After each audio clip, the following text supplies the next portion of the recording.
eto na naman tayo sa isang episode ng hindi ko pa alam kung ano. Hindi, ganito yan. Mga latest na happenings with an S dito sa ating buhay. Mga na-realize ko sa mga ilang araw na pakikipagtalastasan natin sa mga kaibigan natin, mga kaaway, at saka sa mga general happenings ng ating buhay. Come to think of it, English kagad din. Hindi, ito mga na-realize ko, mga kapatid, sa mga past how many meetings of my life. Meetings talaga.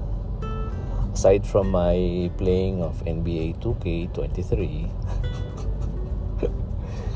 dapat pala hindi ko muna binili kagad. Hinintay ko na lang pala dapat yung tools ni Suwajota.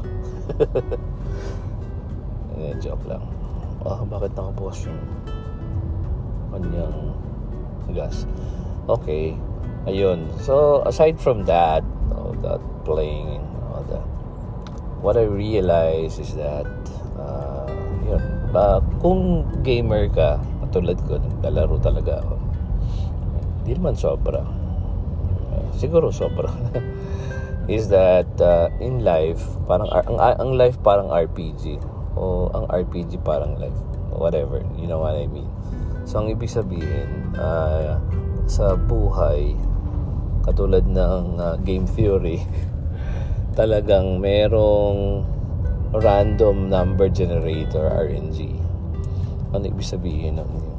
Talagang hindi talaga laging positive ang buhay, no?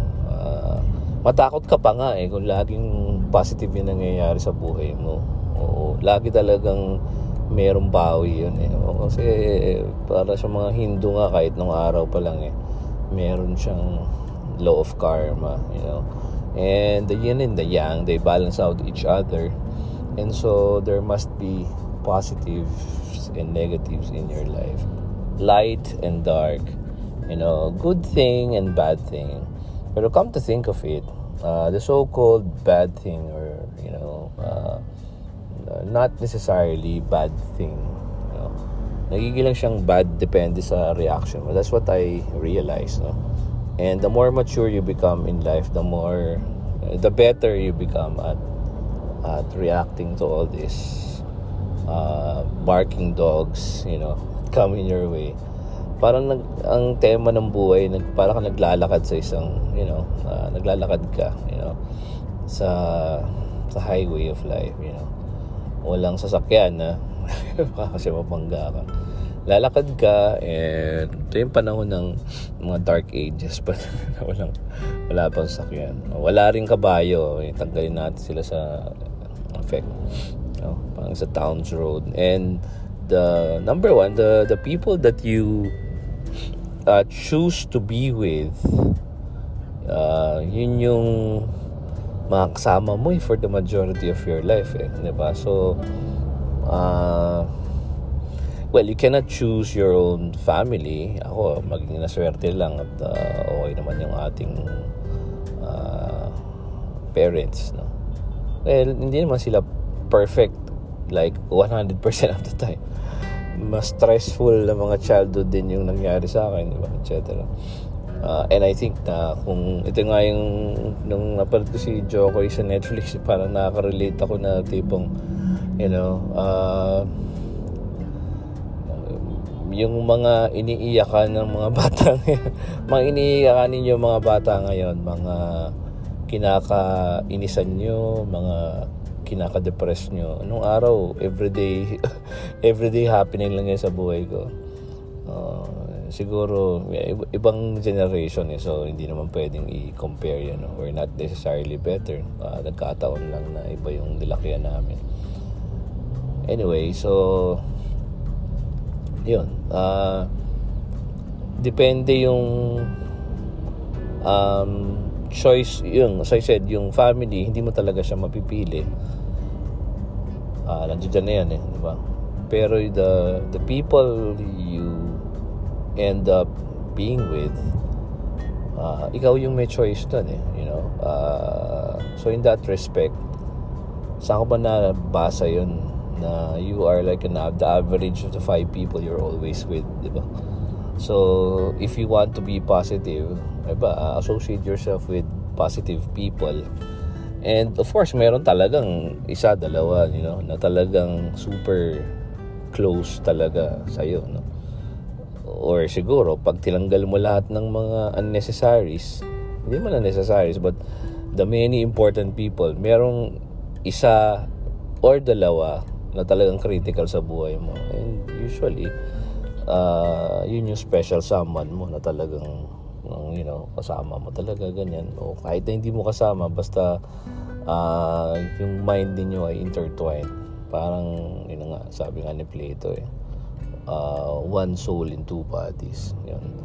And yun nga, as I said, the choice that you will have to make, critical talaga yun sa buhay. Kasi naglalakad ka nga, di ba?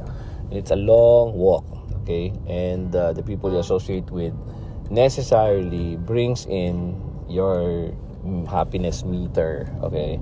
Kasi pag hindi ka, pag ang choice ng mga tao mo, mga toxic people, that sa trabaho, sa lahat ng parte ng buhay mo, you choose to associate with those people, you're going to have a toxic life, di ba? So, kaya kailangan i-free mo yung sarili mo, i-5S mo yung mga tao sa buhay mo, kung saan ang naiiwan lang yung mga talagang importante, saka yung mga taong talaga namang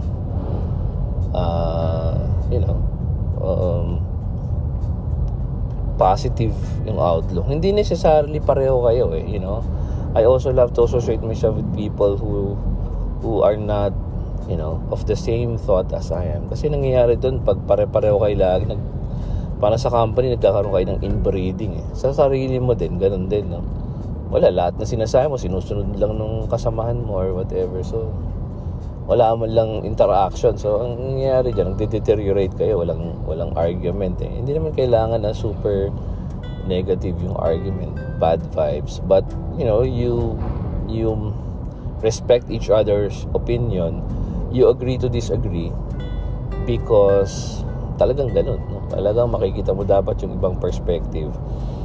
There's always 100 sides of the story, and if you will reduce it to 2, there's always their side and my side, so perspective mo is just one of the many. Kailangan maintindihan mo yun. So yun, isa yun na importante talaga, walking with the right people, that's number 1. And number 2 is, I think, goes without saying, having your goal talaga, your target, your internal GPS kasi leads you to that, yung goal na yun Pag pabago-bago ka ng gusto sa buhay, o hindi ka talaga convinced sa sarili mo na yun yung gusto mong gawin, or wala kang passion enough to say that this is going to be my life's goal, usually talagang kita mo na kagad yan alam mo kung ano yung strength mo, o kaya kung di mo pa yung strength, alam mo yung gusto mo maging strength, and talagang dun ka. You cannot be everything to everybody. You end up not pleasing yourself as well. Kumbaga sa aking character sa NBA 2K, hindi mo pwedeng pinili mo guard bagay pwede naman all around, pero you will not be as great as, for example, kung ikaw ay point guard na dimer, ibig sabihin tagapasa ng bola, you will not be as great as Chris Paul pag lalagyan mo pa ng konting shooting yan kasi either you will pass or you will shoot. Pwede naman two-way pero you know what I mean, di ba? Parang mamimili ka talaga na magiging expertise mo You cannot do everything, being a jack of all trades. So having said that, pag nakikita mo yung talagang niche mo sa market, parang business din, niche mo sa market, you have to pursue that and develop that, no? Ang mali nga pala ng mga magulang natin nung araw, namin, no, is that, although hindi ako na-tutor, yung iba talaga nagpapa-tutor, sabi ko nga sa inyo, hindi man sa grade 3 pa lang ako na gumagawa ng ITR ng mother ko, yung binibigay sa kanya ng treasurer's office, ako nagko-compute. Tapos pina-check ulit dun sa kanila.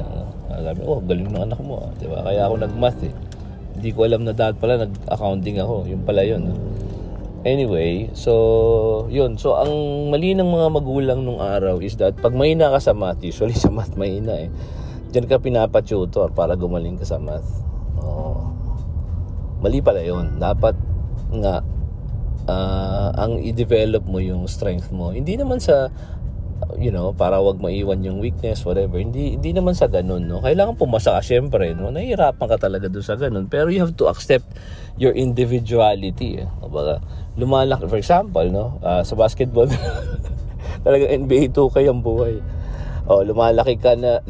Hindi ka pala lumalaki, di ba? 6'1" ka na lang talaga yung ceiling mo. Kung maglalaro ka sa NBA, ang baba, ang liit nun, no? Na kahit sa point guard, mali. Well, sa point guard, medyo okay ka lang. Pero pag ganun ka, di ka lang i-accept mo na yun, no? Given na yun So, ang dapat mong gawin is mag-concentrate ka sa pagtatrain sa speed mo. Kasi wala kang height So, focus ka sa speed. Parang ganun. Meron ka na talagang i-give up There will be trade-offs in your life, no? You will have to focus on the things na mas magagawa mo, okay? Hindi ka biniyayaan ng kapugian So mag-concentrate ka sa bagay matalino. Sa pambobola, joke lang, hindi tayo ganun, hindi tayo nambobola. Sa salita, yan, pagsasalita ng maganda, yan. Hindi naman lang lahat papunta dun So parang kung hindi ka biniyayaan ng kapugian, kagandahan, i-give up mo na yung pag-iisip na mag-artista ako, ganyan, whatever. Wala na yun They may be good for others, no? But not for you, okay? So, di ba? I-give up mo na yun, no? Kung talagang gusto mo talaga siya, of course, whatever makes you happy. Kung gusto mo talaga siya, di ipupursue mo naman yun. You will have to spend a lot of money there, 'di ba? Kung paparetoke ka ng mukha, whatever, 'di ba?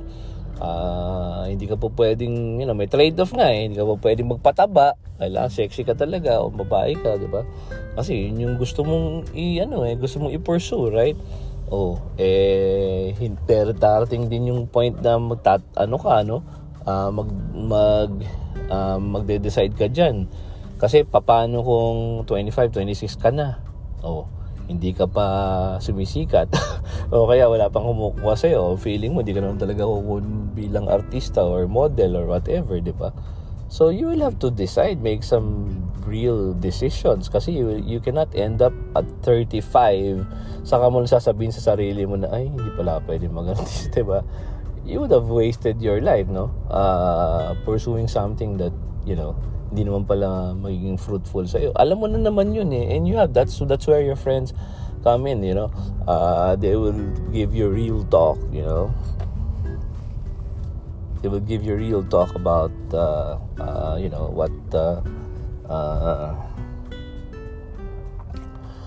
what should be, kumbaga make it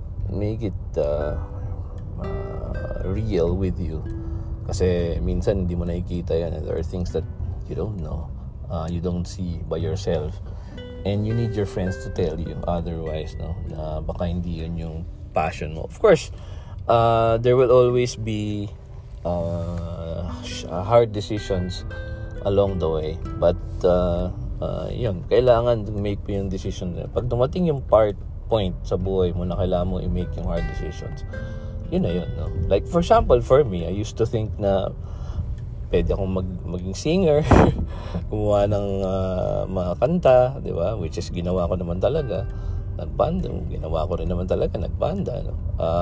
Pero dumating sa point na hindi ko na talaga siya kaya, no? Na magbabanda sa gabi, tapos at the same time, bukas, magkatrabaho.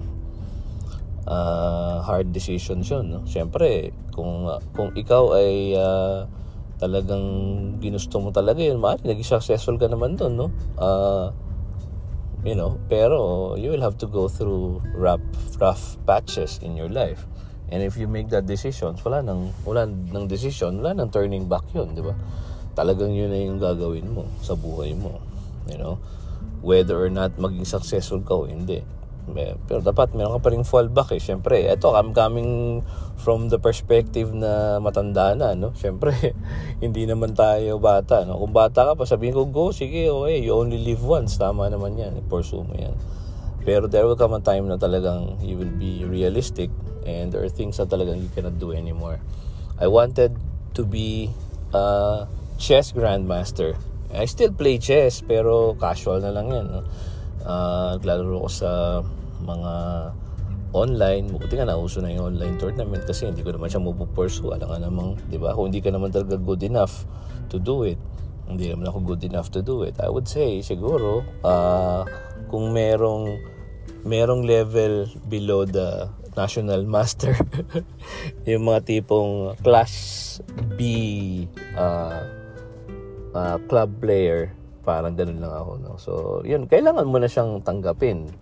Although, nag-ano pa rin naman ako, no? Naglalaro pa rin ako. Tapos, tinatry kong makuha yung arena title.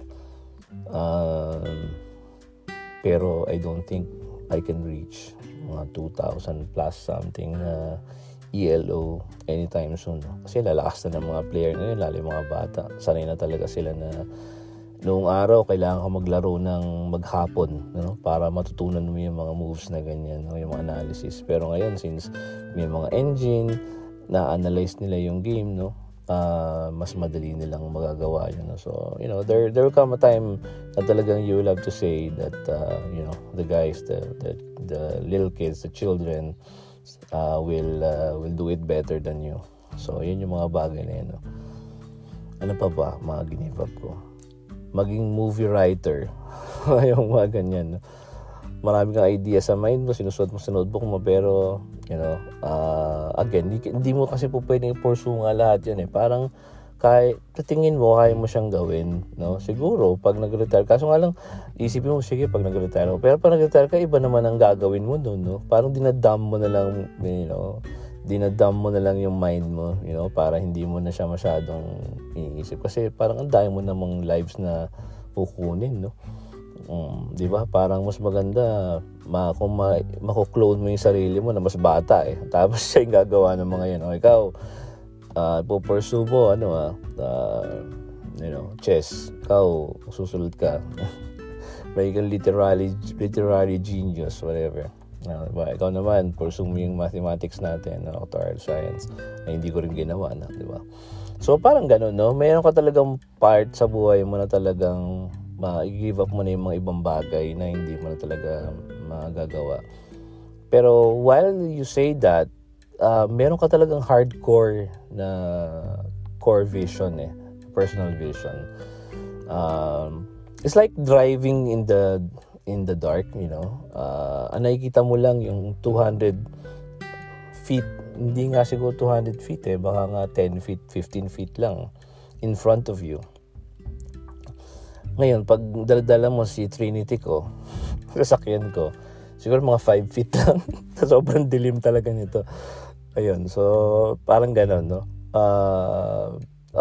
You only see what is in front of you. And in life, it's like that para kang, for most people, no, naging autopilot yung buhay, no? Parang kung ano lang yung dalhin sa kanyang tadhana, yun lang ginagawa niya. Pero if you have that internal map, that GPS in your brain, and that is your goal, right?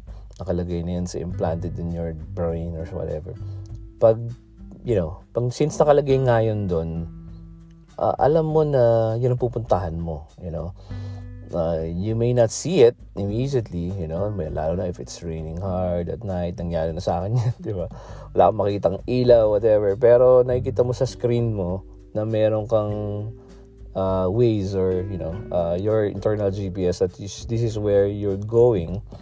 2 kilometers you're going to turn right, tapos 500 meters you're going to turn left, naniniwala ka, and you have to put your faith in that GPS thingy, naniniwala ka na talagang you'll get there. And when you get there, you gotta have your rest and all that. You gotta sleep tight, whatever, that's your house or whatever that is, diba? So parang ganun din sa buhay. Kailangan yung goal mo. May mga bahay kang hindi mo na mapupunta, diba? As I said, no, parang nagdadrive ka nga sa night, no, na umulan, right? Ang dami kang makikitang mga bagay na mga split second decision sometimes, no?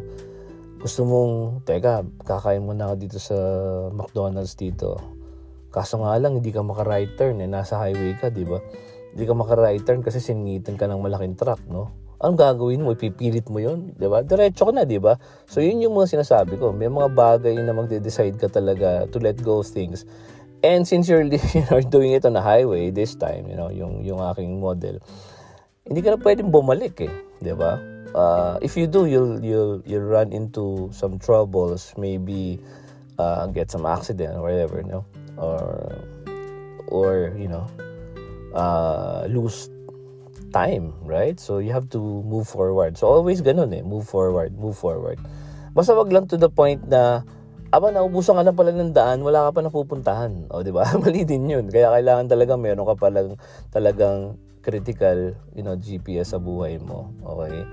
So, yun, no? So, yan yung nangyayari doon. Kailangan talaga meron kang pupuntahan, meron kang goal. Tapos yun nga, sa bawat step of the way, laging may plus or minus yung buhay. And what is important is not really that you have only all the pluses in your life. A lot of people, tingin ko ngayon they don't know how to react to those negative things that happen in their lives. Kasi ang nakikita mo what separates a successful person from a really successful person is that the really successful person, ang ginagawa nyo, no, he or she knows, no, how to react to negative things in his or her life. Alam niya na hindi nga laging positive yan. So everything that happens is not really for the best. I used to think that when I was young. It's for the best. It's for the best. Siguro nga, no, it's for the best. Pero for me now, hindi na ganun yung mantra ko eh. I would say, everything that happens in your life is supposed to happen. You know what I mean? So parang you just have to make the most out of it. Okay, it's a given. It's your RNG, for your life. Hindi katulad ng NBA 2K na naman sasabihin ko, alam mo yung RNG ng game, no? Alam mo na, eventually kalabong mo Golden State Warriors, tapos ang babantayan mo pa si Steph Curry. Alam mo na 99 ang rating niyan sa 3-point. Alam mo, 3-pointan ka niyan, no? Kahit anong gawin mo, ang bilis pa naman, right? So, parang ganun. So, meron time naman na talagang hindi siya makashoot, no? O kahit anong gawa niya na binabantayan mo ng konti, hindi siya nakashoot, di ba? So, alam nga namang sa NBA 2K, pwede kang, ang rating mo D- na. So, pwede mong restart yung Steam. Tapos, baka mga susunod na RNG, mas okay, no? Nangyari sa akin kahapon yan. So, sa buhay, hindi pwede mag-reset eh. So, a lot of people, they could not stand that their lives have been, like meaningless or negative, whatever. Sometimes they take their own lives, no? Which is, for me, I think a mistake, because life is like, of course, that's the major premise of all the great things in this world. Pag wala yan, hindi mo na-experience lahat ng mga to, no? The good, the bad, the ugly, yung mga taong tinatawanan mo, di ba? Of course, you have to end up laughing with someone on that, right? But, kailangan muna yung buhay. Major premise yan, di ba? So, talagang, kailangan tanggapin mo na merong plus and minus sa buhay mo. So, dun sa may model natin ng walking, habang naglalakad ka, with your chosen friends or whatever, people in your life, there will be times when habang naglalakad ka, merong, baka suddenly umulan, right? Umulan, anong gagawin mo? Magagalit ka ba? Whatever, hindi ka natutuloy. Di ba, titigil ka lang on the side, di ba? Wala kang payong, ang gagawin mo, hanap ka ng masisilungan, whatever, di ba? Titigil ka sandali, the rain is pouring hard, alang naman you brave the rain and then eventually get sick, di ba? So ang gagawin mo, pupunta ka, sisilong ka muna sa puno o kaya sa mga caves or whatever kung dapat, di ba? Kung tayo ay nasa ancient times, okay, di ba? Ganun ang gagawin mo eh. O paano pag may nakita kang tiger sa harapan, magpapakahiro ka ba? Papatayin mo ba? Gahanap ka ba ng bato at pupukpong mo sa kanya? Hindi mo masasabing ma-overpower mo yan. So, anong gagawin mo? You have to hide, di ba? And all that. So, meron naman time na positive, no? Pag tingin mo, oops, may nakita na tapilok ka. Pag tingin mo, nung pinagkatapilukan mo, nakita mo na meron na kausling na whatever na parang rock na kausli, ano to, ba't na ganyan? So makikita mo, oops, may naka-bury pala na treasure. Parang gano'n, no? Sa buhay, plus and minus lagi, no? Hindi siya talagang puro plus, no? So ang pinaka-importante pala is when you have the pluses, you take it to your advantage and don't revel into it, wag ka din masyadong magpapaka-cling doon sa positives. Don't be too happy about it because lalo ka lang mapofrustrate pag hindi na siya happy, right? So parang take it as it comes, okay? Live in the present moment and then use it to your advantage, okay? So nangyari to, wita ka ng medyo malaki ngayong buwan na to, o di kailangan ipunin mo yan dahil baka mamaya next month wala kang kita. Hindi pa nakaload yung grad school mo. Totoong experience yan, guys. Ayan. O kaya, diba, parang ganun, no? So parang lahat ng positive mo, kailangan gamitin mo yun in your advantage. Tapos, may negative naman, kailangan i-accept mo siya because that's how life is. Just choose the critical ones and handle it well. Of course, sometimes ang unang-una mo i-give up talaga dyan is yung pride mo eh. You have to talk to somebody, talk to someone, tell other people that you need help on this part or that part, no?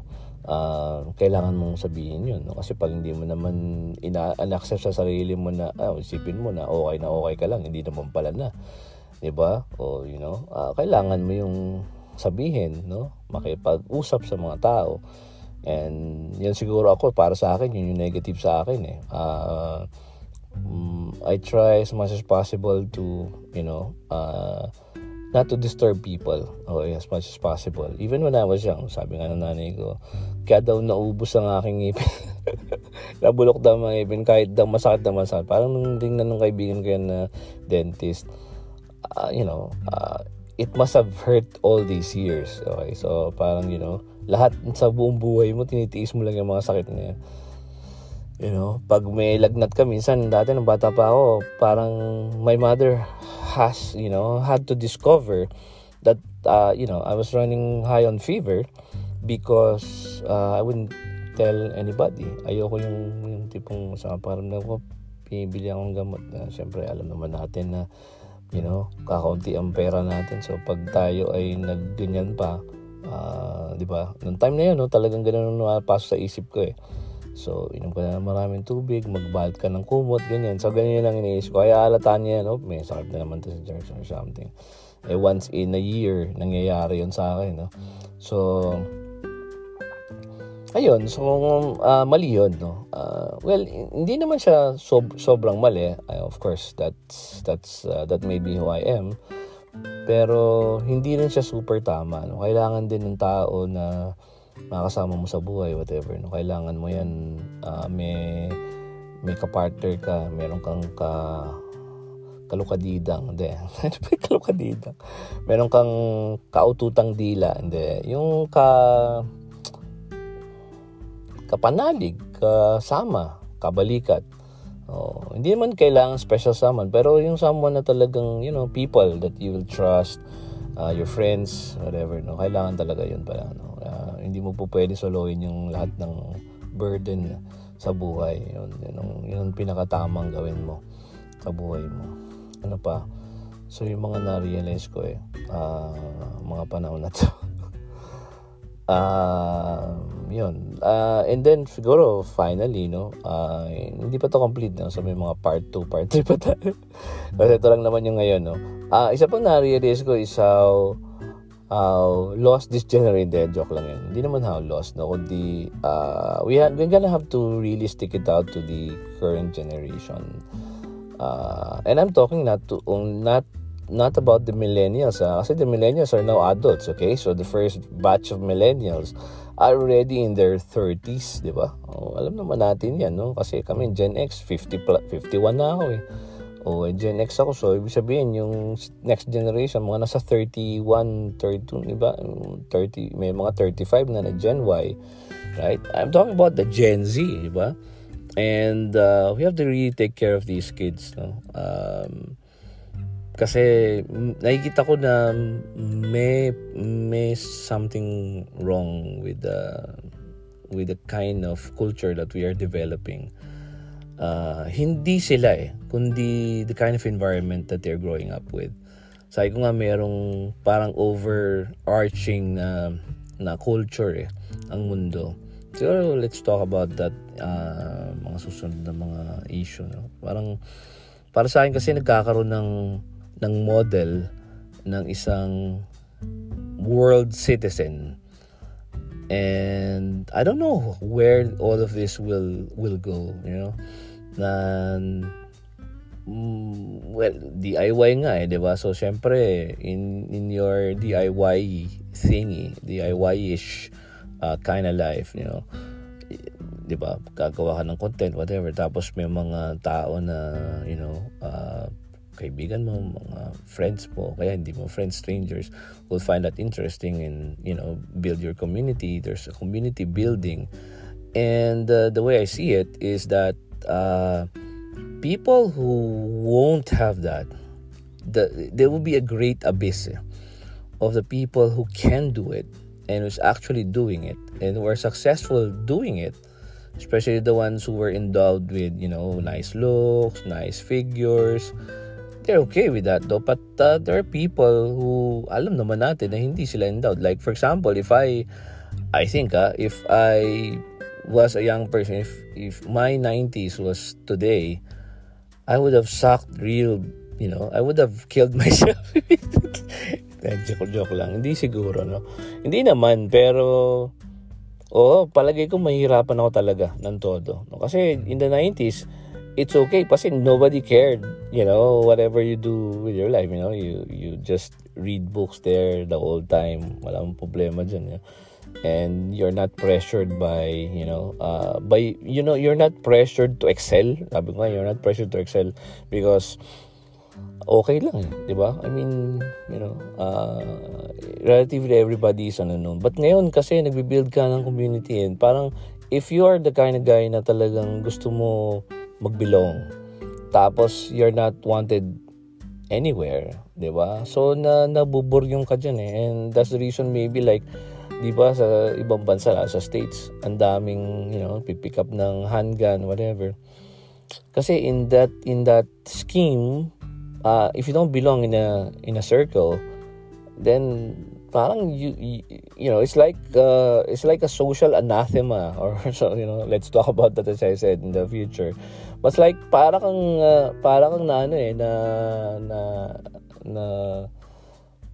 excommunicate, and you experience this day after day after day, sa school makikita mo yan, tapos may mga content na ganito ganyan, tapos ngayon sa lahat even ang gaming ngayon may community, no? Pag hindi ka sanay na mag-game na mag-isa, wala kang pakialam sa kanila, you just want to upgrade your career, no? Katulad sa akin, my career sa NBA. You will be lost, no? And you will do some stuff that are not good, no? Like cheating, katulad ng ginagawa ng iba sa community, no? Tapos Pati nga yun pati yung mod of course, dati sa ibang tao ang tingin nila dyan cheating, sa iba is modding, community din yan, so parang there's a pressure to excel in a lot of things, and so pag hindi ka built for that, o kaya naman wala ka pang mapatunayan sa sarili mo, parang you will feel bad about yourself, and that's the reason why siguro there's a lot of depression, because you end up comparing with a lot of people. You're not comparing with just your friends na nasa community mo na kung saan parang ang rating mo 99 percentile. Parang for example, sa school namin, ako naman ang pinakamagaling dito, or kung may makatalo man sa akin siguro in 1,000 mga 10 lang ganyan. So yabang na sa sarili mo, no? Pero hindi, you know that there's like a kid in India, who can multiply, big numbers in his head or something, di ba? Or merong sobrang gandang babae, for example, sa Lebanon, or in I don't know, places like Europe, or whatever, South Africa. May mga talent na hindi mo kayang gawin, right? So kasi hindi naman ikaw na feature sa mga social media, whatever. Hindi ka nga makapag-share ng content mo kasi feeling mo ibabash ka ng mga tao, di ba? So parang masyadong nagiging ganun parang approval. Meron ganyan na saan bang yun, no? Nakalimutan ko. Sa Netflix na series na inire-rate mo yung tao, and parang ang nangyayari tuloy, nagiging kang socially polite with people just to get out of their ire or something like that, kasi everybody rates everybody, or in this case parang everybody is like a potential basher sa mga ginagawa mo. And even if you, for example, wala kang pakialam, post ka lang ako, whatever, ikaw ang lalabas sa toxic. And again, the community, the netizen, quote unquote, will eventually, do you like a mob thing or whatever. Diba? Parang kawawa yung mga tao, mga bata lalo na, struggling now. Parang tinitingnan niya yung lahat ng ginagawa niya, seeks the other people's approval, na based on hearts, likes, whatever. Kaya nga ang pinofocus mo lang yung maliit lang na parte ng buhay mo. Parang meron nga isang nag-chess, sabi nung laro to na live, against Magnus Carlsen, yung champion ngayon, di ba? Eric Rosen. Si Eric Rosen magaling naman siya Hindi siya grandmaster ba siya? Hindi ko alam. O IM bata. And he was good naman. Sabi lang nung syempre si Magnus is Magnus, parang halimaw yan. So parang nag-chess syempre, nag-chess sila, tapos si Magnus nagsasign pa ng mga poster, umiikot siya, parang simultaneous chess. Tapos merong isang nag-comment sa kasi nag-content ni Eric Rosen yun So merong nag-comment sa background na parang, di ba you're in YouTube, YouTuber ka, di ba? Parang you're good sa chess, parang. Tapos sabi ni Magnus Carlsen, I'm sure he didn't mean anything bad about that. Sabi niya, well, because you only get to show the highlights in YouTube. So ang point niya is parang, mukha ka lang magaling kasi ang pinapakita mo lang naman yung panalo ka Parang siyempre siguro nakaka-offend yun, no? Totoo namang magaling talaga si Magnus, no? Compared to Eric Rosen and almost everybody, maybe except Hikaru or Wesley So and all those top notch player ngayon, no? But di ba, parang kung ako siguro nabiyan doon, parang ma-offend ka ng konti. Di ba? And so parang ganun yung point ko di ba? Parang if you're a YouTuber content, yung ginagawa ngayon ng mga bata, you only show like a 15-seconder of your life, or 15 to 30 seconds, even 3 minutes of your life, when you're happy, when you're really happy, in order to get people's approval. And ang nakikita ng mga tao, yung mga 15 seconds, 30 seconds of happiness of other people. Diba? Knowing, not knowing, or maybe half knowing, or half realizing that these people also have 23 hours, 59 minutes, and 45 seconds of not being happy at all, of not traveling to Baguio or whatever, or kung saan man sa Europe, na normal na tao ka lang, na hindi ka ganyang kasing ganda sa picture, na hindi ka inedit. Nakikita mo lang yung certain highlights ng buhay mo eh. So, hindi naman sinasabi ni Magnus na you're not good, you're not really good. Pero sinasabi lang, it seems that you are so good kasi nga nakikita mo yung highlights, no? Pero lahat ng tao merong may weakness. Ganun lang ang nangyayari dyan. So I think we have to take care of our generation today. Sobrang pressured ng mga bata ngayon, no? They don't like it. Maybe they, given in another way of growing up, then they would have done it. Pero hindi ako magugulat na mas marami pang depression, mas maraming suicide and all that. Kasi talagang ganun yung pinalalaki natin sa mundong ito eh. And I think maging responsible talaga tayo in telling everybody na, it's okay. I mean, it's really okay. It's okay not to be, it's okay to be not okay. Sabi nga sa Netflix series, pero hindi ko yung pinanood. So it's okay not to be okay. It's okay to be average. It's okay to be mediocre in some aspects of your life. It's okay not to be handsome. Or not be good in those physical activities or sports or whatever. It's okay, hindi kasi ikaw perfect dahil kung baga sa NBA 2K rating 99 ka sa shooting, 99 ka sa finishing, pero 50 ka lang o baka 30 ka lang sa rebounding, so you will never be good with rebounding, diba? Or you will be a playmaker but you're not that good in shooting, diba? Parang ganun, you have to accept those kailangan we have to tell our kids that, kasi baka nakakalimutan nila yun eh.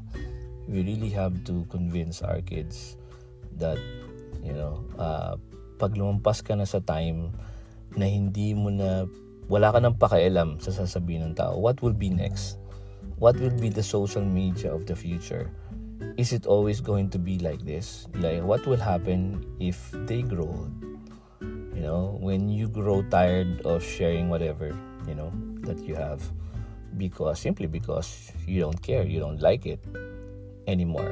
Okay, diba? Paano magiging happiness mo ngayon if you're just showing, you're just being happy when you get those hearts and likes and all that, diba? So dapat talaga ma-realize ng mga bata ngayon yun. And tayo na mga at least yung mga nakakaintindi, yung mga mas patanda, yung mga mas nakaka-realize ng mga ganun, you really have to do something about that. That's it. Bye. See you next time.